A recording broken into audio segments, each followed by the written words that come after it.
Cette semaine, j'ai fini d'écrire mon livre. C'est un énorme pas pour moi, un de ceux qu'on attend pendant des années sans vraiment croire qu'ils arriveront un jour. J'ai mis beaucoup plus longtemps que prévu à le terminer, mais cette fois c'est fait. Maintenant commence la relecture, laisser ma maman corriger, retirer quelques passages, en affiner d'autres, ajouter un mot par-ci par-là, un souffle par-là pour rendre l'ensemble plus fluide, plus clair. Puis ce sera ma meilleure amie, puis ma sœur. Et enfin, il pourra atterrir entre vos mains. En attendant, le premier tome est toujours disponible sur Amazon. Merci pour votre soutien, vraiment. Je vois que vous êtes de plus en plus nombreux à vous le procurer. Ça me touche profondément. J'espère que mon univers vous plaira. Je fais mes ongles. J'ai besoin d'avoir les mains propres, soignées. Mes ongles cassent vite et quand je les regarde, j'aime bien voir quelque chose d'agréable. Puisque je les regarde souvent quand même quand j'écris ou je dessine. On papote.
On fait des pauses.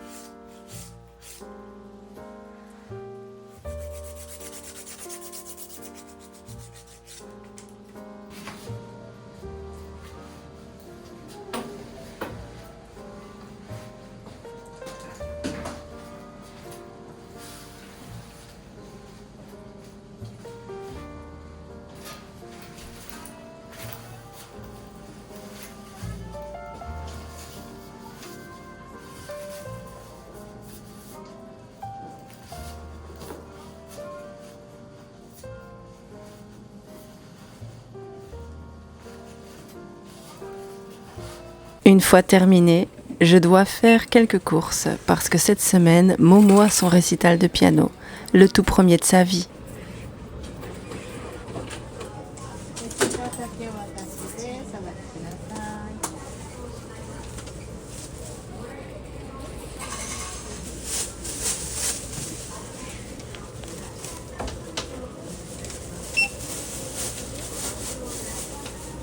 Alors j'en profite pour qu'on se détende un peu toutes les deux, parce qu'elle est un petit peu stressée.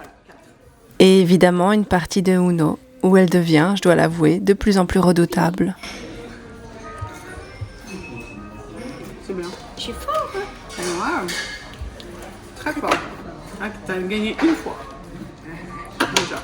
Momo-chan, carte 1個も引いてないよ。これ何ももちゃん、ça va ou quoi? Comment tu mets les cartes? Tu mets les cartes n'importe comment, tu fais n'importe quoi. Ok.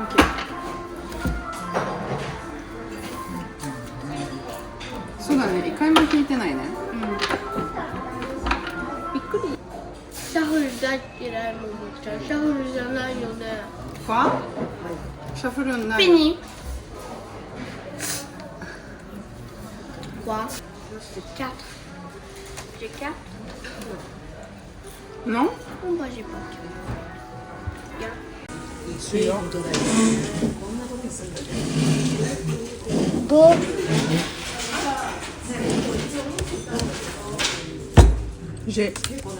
Tu vas voir.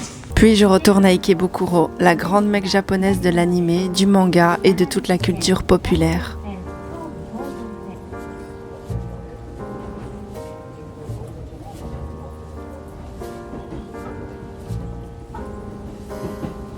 Et je pense qu'on peut le dire maintenant, Hazbin Hotel fait partie un peu de cette culture underground, malgré son côté très niche. Je rencontre de plus en plus de gens qui reconnaissent mes personnages sur mon sac. Souvent des femmes dans ma tranche d'âge qui m'arrêtent dans la rue, dans le train, juste pour me dire qu'elles aiment aussi.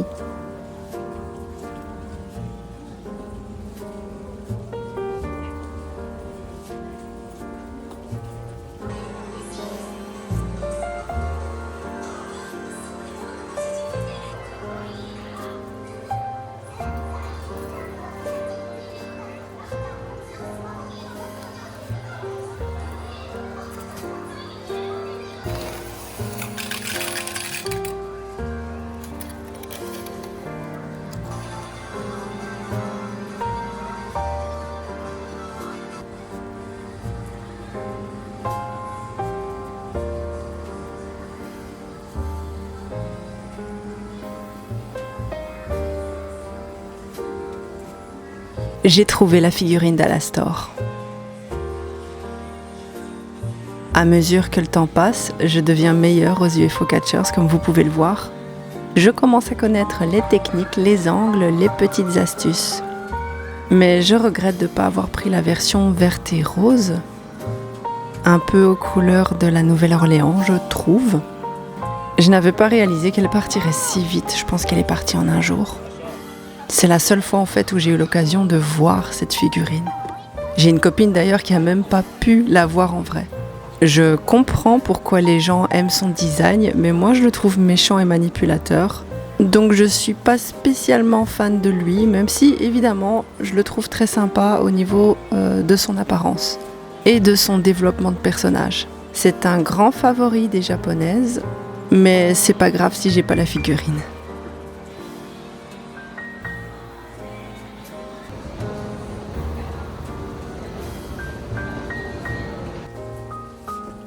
Je me rends ensuite au Parco pour trouver des chaussures pour le récital de Poipois, direction ABC Mart. Et par hasard, vraiment par hasard, je tombe devant le pop-up Eluva Boss et Has Been Hotel. Ça me fait sourire parce qu'on voit très bien qu'ils ont complètement leur place ici, à côté d'Evangelion. Un titan absolu de la culture japonaise.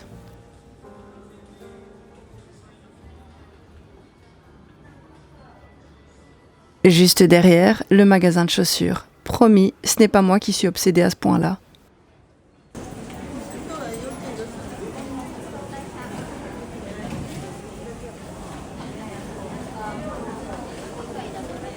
Finalement, je trouve des petites chaussures à talonnettes pour Poipois. C'était un casse-tête parce qu'elle est très grande pour son âge et coincée entre les tailles enfants et adultes.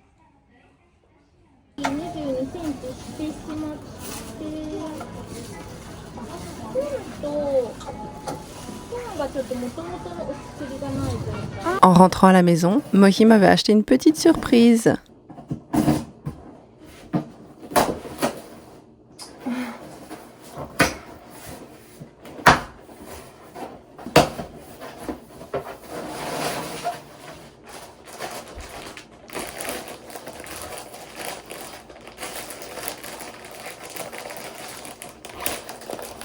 Vous savez que je n'aime pas acheter les choses moi-même, mais quand c'est quelqu'un qui me l'offre, ça prend immédiatement une valeur différente.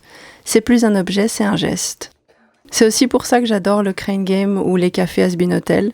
Il y a une expérience, une aventure, une émotion autour de l'objet. Un souvenir qui va rester à chaque fois que je le regarde. Et puis, on soutient directement l'artiste derrière l'œuvre. C'est pour ça que je n'achète jamais de faux. Chaque achat, même minuscule, participe à maintenir l'univers en vie.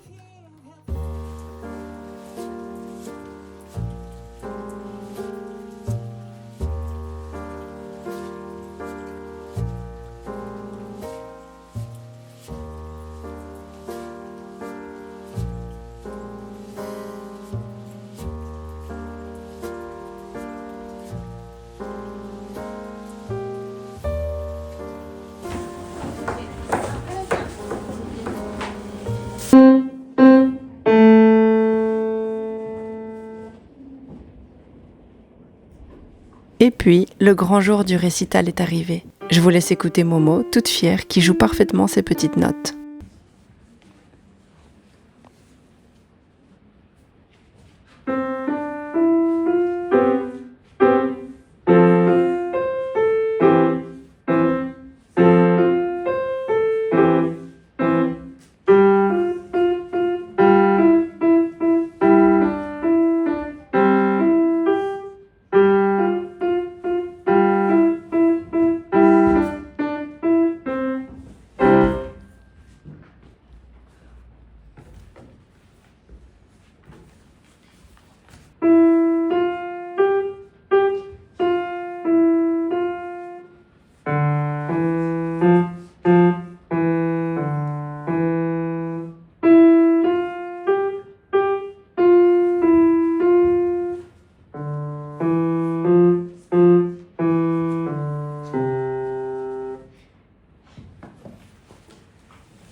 Moi, je retourne à mes cours d'animation. Je progresse doucement, mais je sens aussi monter une angoisse étrange. Maintenant que le livre est terminé, je passe à l'étape suivante. Plus j'avance, plus j'ai l'impression d'être en train de créer quelque chose. Pas spécialement quelque chose de bien, mais quelque chose qui bouge, qui raconte, qui ressemble. Je réalise que j'arrive à un stade où je vais devoir faire un choix gigantesque. Jouer qui tout double. Parce que même si on ne le voit pas forcément, j'ai travaillé toute ma vie pour ce moment. J'ai appris l'anglais très tôt parce que je voulais voyager. Et pratiquement au même moment, j'ai voulu apprendre le japonais. Merci Pokémon. Je dessinais énormément jusqu'à l'université. À l'université, j'ai appris l'anglais, l'allemand, un petit peu de japonais, mais ça n'a rien donné. Je suis partie au Japon enseigner l'anglais et le français aux enfants. J'ai rencontré mon mari, on est parti aux États-Unis. J'ai commencé ma chaîne YouTube. Et d'ailleurs, Zoé Vidéo n'est pas ma toute première chaîne, j'en avais avant. J'ai eu ma fille assez tôt, je voulais que dans la trentaine, elle soit déjà assez indépendante pour me laisser m'investir dans mes projets plus ambitieux. J'ai créé ma société, on est rentré au Japon. Entre-temps, j'avais écrit mon livre. Et voilà, maintenant elle a 7 ans, ma chaîne YouTube est créée, mon livre est fait.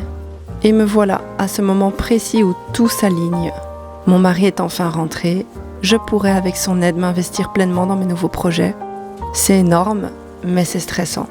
Parce que le problème avec l'animation, et mon projet de livre entre autres, c'est que je sais pas si ça va marcher.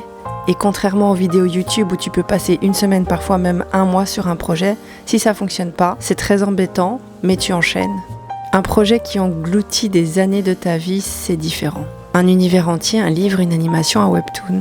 J'espère secrètement que mon projet d'animation prendra environ 1 an, mais en vérité, j'en sais rien. J'ai jamais créé de projet complet comme le font les étudiants d'école d'animation. À plein temps, avec des équipes, un cadre, une méthode. Je pense que je vais commencer par là, faire quelque chose qui ressemble à un vrai projet étudiant. Mais honnêtement, c'est angoissant. Parce que la vraie question, c'est est-ce que je dois tout lâcher ? Est-ce que je dois m'isoler de mes amis, réduire mes sorties, renoncer à mes loisirs et me consacrer entièrement tous les jours pendant des mois, peut-être 1 an, peut-être plus encore à l'animation, au livre, au webtoon ? En sachant qu'il y a beaucoup de chances que ça ne fonctionne pas, mais aussi cette minuscule, infime petite chance que ça fonctionne. Ou alors est-ce que je joue la carte de la sécurité, avancer lentement sans prendre de risques, un pas après l'autre. C'est ce que je fais aujourd'hui, mais je le vois bien. Je gagne de moins en moins avec mes réseaux parce que j'y consacre moins de temps, et beaucoup plus à l'animation et à l'écriture qui ne me rapportent rien. 2 projets qui avancent comme un compte à rebours, mais dont on ne voit pas le résultat. Et c'est ça qui est stressant. Tant que c'est pas fini, on peut rien savoir. J'ai du soutien, heureusement, mais j'ai quand même peur de casser quelque chose de bien, quelque chose qui fonctionne déjà, pour créer quelque chose qui peut-être ne fonctionnera pas. C'est pas la fin du monde évidemment, c'est un choix, c'est un pari. Mais c'est terrifiant de sacrifier le réel pour le potentiel.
Oh non, c'est trop mignon.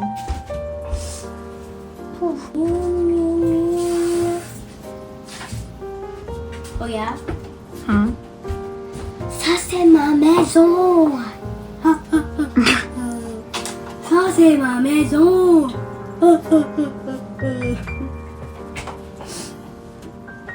Tu vas voir, c'est beau.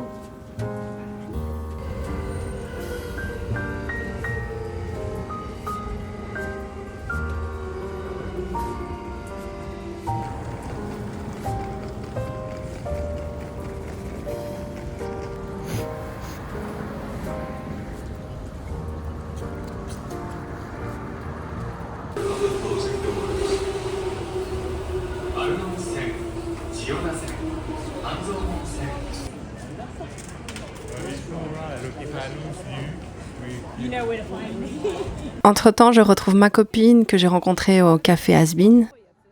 On fait le tour d'Ikebukuro à la recherche du fameux Alastor qui a disparu en 2 jours.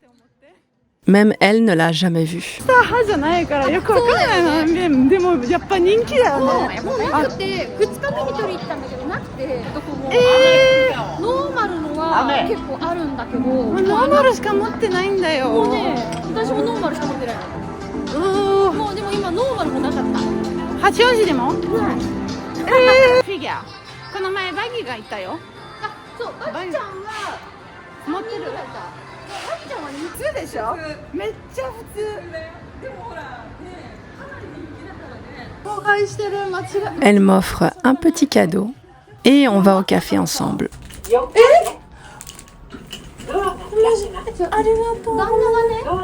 Voilà comment s'est déroulée ma semaine. Je vous laisse maintenant sur l'animation que j'ai créée. C'est ma toute première où je tente un peu de compositing, un petit background fait par mes soins, quelques effets de lumière. Comme toujours, n'hésitez pas à vous abonner, à activer la cloche, à laisser un commentaire, ça me fait toujours plaisir. Merci du soutien.